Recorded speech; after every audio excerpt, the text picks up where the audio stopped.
a few people ask about cooking in bulk and being able to store it, something versatile and easy to make in one lump session.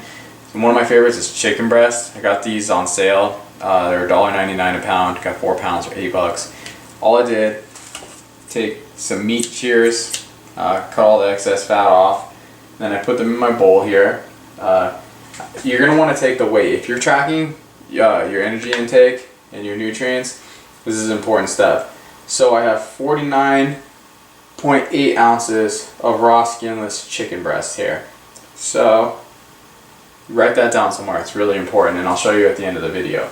I'm going to put them all in the slow cooker, crock pot, with some chicken broth, and then fill up the rest of the crock pot. It's enough to cover the chicken. You can either cook it how mine works anyway.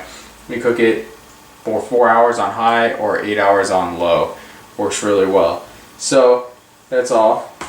You got your chicken breast here. Go and throw these suckers in. Layer them in there. You can add seasoning to them or anything else that you want. I don't, because I use them for so many different things that I don't want it to undermine whatever I'm trying to make. But some of the stuff that I actually like to make with them, like burritos, pulled chicken sandwiches where you mix it with barbecue sauce and on a bun. I mean, they can be used for anything. I use them sometimes in pastas. So have that. Let me bust open. Just want to make sure that they are covered. They don't dry out. A lot of times I'll add garlic or something, but if I don't have a recipe in mind of what I want to make, then I just leave them plain. I'm going to set this on high for 4 hours. And this is nice if you're going to have a meal waiting for you when you get home. I'm going to do some other crock pot meals that you can make in bulk. They're just simple. A lot of times you don't feel like cooking and come home, nice warm meal. About 4 hours, and now I am taking the chicken out of the crock pot. It actually doesn't smell too bad even though there's no seasoning on it. And I'm making sure I get most of that water out. Throwing it in my bowl here. And now I am getting a cooked weight, which is also very important if you're tracking so that you can account for all this once I show you how I like to do it. Usually for like cooked meats, you'll lose about 1/3 of your weight. As a general rule, if you do track your meat before you cook it, but this kind of takes the guesswork out of it, and I'm going to freeze some of this. So I now have 32.7 ounces of cooked chicken. Give it a couple of minutes to cool down. Have our cooked chicken breast here. Easiest thing to do, take chicken breast, have a glass pan here. Take it, 2 forks, and just pull them apart. Super easy. And shred that down. It doesn't take too long either. I'm sure a lot of you already shredded chicken or pork or even beef like this. But it works really well. And that meat's pretty tender. And it stores really well also. Shred it up, just use it forks, and there you go. And this is super versatile as far as adding things. You can add green chilies to it, cook it in a pan, add it to quiches, add it to burritos, add it to pasta. And I'll show you how to bag it. You want to double layer it so you don't get freezer burn. Small bag, then take all of those small bags, put it into a larger bag. But first, we're going to divvy this up for our portion sizes. Usually 3 ounces to 4 ounces is what I will use.